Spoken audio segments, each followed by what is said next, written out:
Sarah, picture the scene. It's March 1941 at the Mare Island Naval Shipyard in California. War is looming and the yard is a flurry of activity, building submarines.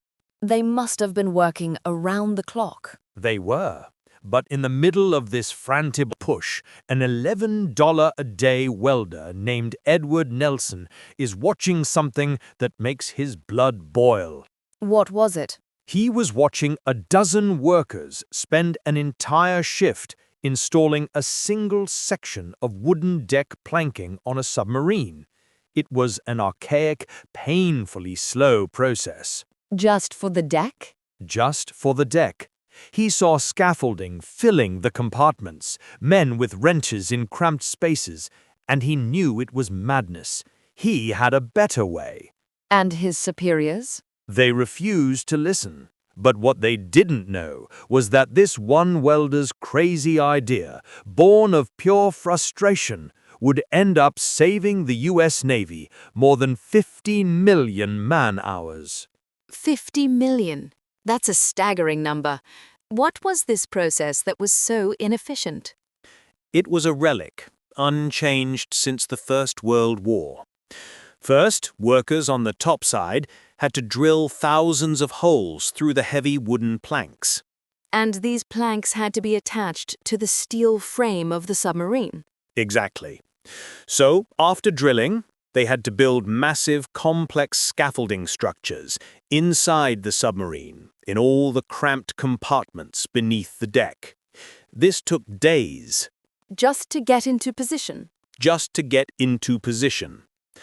Then a worker above would drop a long threaded bolt through the wood, and a worker below, standing on that scaffolding, had to find that bolt in the dark, thread a nut onto it, and tighten it with a wrench. Over and over, for thousands of bolts. Thousands. It was a nightmare. A typical submarine deck installation took a crew of 12 men an entire week. Most of that was just building and dismantling the scaffolding. It was a colossal waste of time. And Ted Nelson, a welder, saw this every day. He didn't just see it, he had done it. He had been the man in that cramped, dark compartment, his knuckles scarred from slipping wrenches. But it was more than personal frustration. He could see the bigger picture. He knew war was coming. He knew the Navy needed boats in the water, not sitting in dry dock. And to him, the solution was glaringly obvious. What was his idea? Get rid of the bolts. Get rid of the nuts. Get rid of the scaffolding and the crew below deck entirely. How? By welding. His idea was to weld a threaded stud, essentially a headless bolt, directly onto the steel deck frame from the top. So the entire operation could be done from one side? By one man. You weld the stud, position the wooden plank, and just spin a nut on from the top. The whole process would take a fraction of the time. That sounds brilliant. But stud welding existed, didn't it? It did, but in a very limited form. It only worked on flat, horizontal surfaces. You had to place a small pile of flux powder, position the stud, and then weld. And in a shipyard, you're not always working on a flat floor. You're working on vertical bulkheads, on overhead ceilings, at every angle imaginable. The loose flux powder would just fall off. That was the problem that had stumped engineers for 20 years. And Ted Nelson solved it. He solved it with an idea so simple it was almost laughable.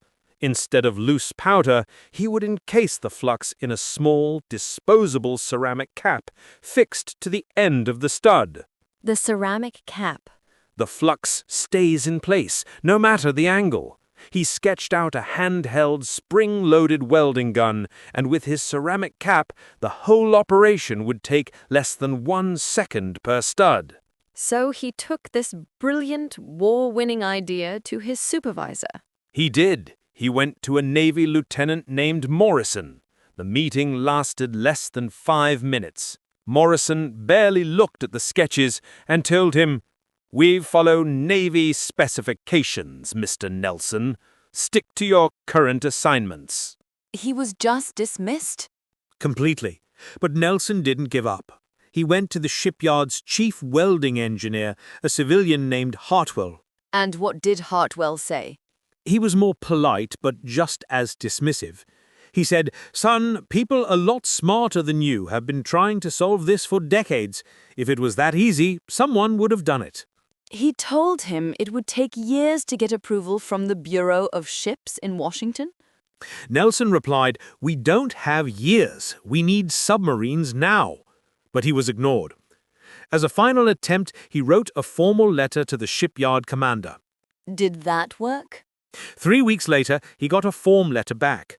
It thanked him for his suggestion and politely informed him that the review process typically took 18 to 24 months. 2 years. The war might be lost by then. Nelson crumpled up the letter. That night, he went home to his garage in Vallejo and made a decision. If the Navy wouldn't build it, he would. He was going to build it himself. So, working evenings and weekends, Nelson built his first prototype. His wife, Emma, was worried, telling him he was going to get fired. But he was obsessed. He was. The gun itself was crude, just the pistol grip and a spring-loaded plunger. The real innovation was that ceramic flux cap. He experimented for weeks until he got the composition just right. And did it work? By May 1941, he had a working model. He tested it on scrap steel in every position, horizontal, vertical, overhead. It worked flawlessly every single time. A perfect weld in less than 1 second. He must have taken it back to his supervisors then, with proof. No, he showed his fellow welders, who were amazed. One of them said, "Quit and start your own company. You'll make a fortune." That was a huge risk. It was. He was a welder, not a businessman. But he thought about it, and on June 20th, 1941, Ted Nelson submitted his resignation. He just walked away. He did. He incorporated the Nelson Specialty Welding Equipment Corporation, borrowed $95,000, rented a small workshop, and started manufacturing his welding guns. How did those first few months go? Was he an instant success? Not at all. The first months were incredibly difficult. He had no customers, no reputation. He was just a mad welder with a crazy invention. By September 1941, he had only sold 18 guns. He must have been terrified. He was probably close to ruin. And then, on December 7th, 1941, everything changed. Pearl Harbor. The United States was at war. And suddenly, shipbuilding wasn't just important. It was a matter of national survival. The traditional, slow methods were no longer acceptable. And Ted Nelson's phone started ringing? It started ringing off the hook. Shipyard purchasing agents who had dismissed him just weeks before were now placing massive orders. What about Mare Island, his old shipyard? They placed one of the biggest orders, 60 guns and 20,000 studs. The purchase order was handled by his old supervisor, Morrison. There was no apology, just a curt request for prompt delivery. So Nelson's company just exploded overnight? It did. His tiny workshop couldn't keep up. He leased a large factory, and by September 1942, he had 150 employees working around the clock. And the reports from the shipyards? They were extraordinary. That submarine deck installation, the one that took 12 workers 6 days, it was now being done by 3 workers in 1 day. That's a revolutionary improvement. The elimination of scaffolding alone saved 2 full days, and the technology spread. It wasn't just for decks anymore. It was for pipe hangers, cable supports, equipment mounts, anything that needed to be attached to steel. The Navy must have taken notice. The same Navy that had rejected him? Oh, they noticed. In November 1942, a delegation of high-ranking Navy officers showed up at his factory. A captain stood before Nelson and told him that his invention had, in just the past 10 months, saved the U.S. Navy an estimated 5 million man-hours. 5 million. He must have felt so vindicated. The captain actually apologized. He said, "Your proposal was not properly evaluated. That was a mistake. But your decision to develop it independently resulted in faster deployment than would have ever been possible through normal channels." And that 5 million man-hours was just the beginning, wasn't it? It was just the tip of the iceberg. As the war progressed, stud welding became the standard practice for everything. You're talking aircraft carriers, battleships. The 24 Essex-class carriers built during the war used stud welding for their massive flight decks. The Iowa-class battleships, the destroyers, the cruisers, they all used it. And the all-important submarine program. The U.S. built 203 submarines during the war. The Portsmouth Yard, which adopted Nelson's system, became so efficient they once launched 4 submarines on a single day. That was possible because of innovations like stud welding.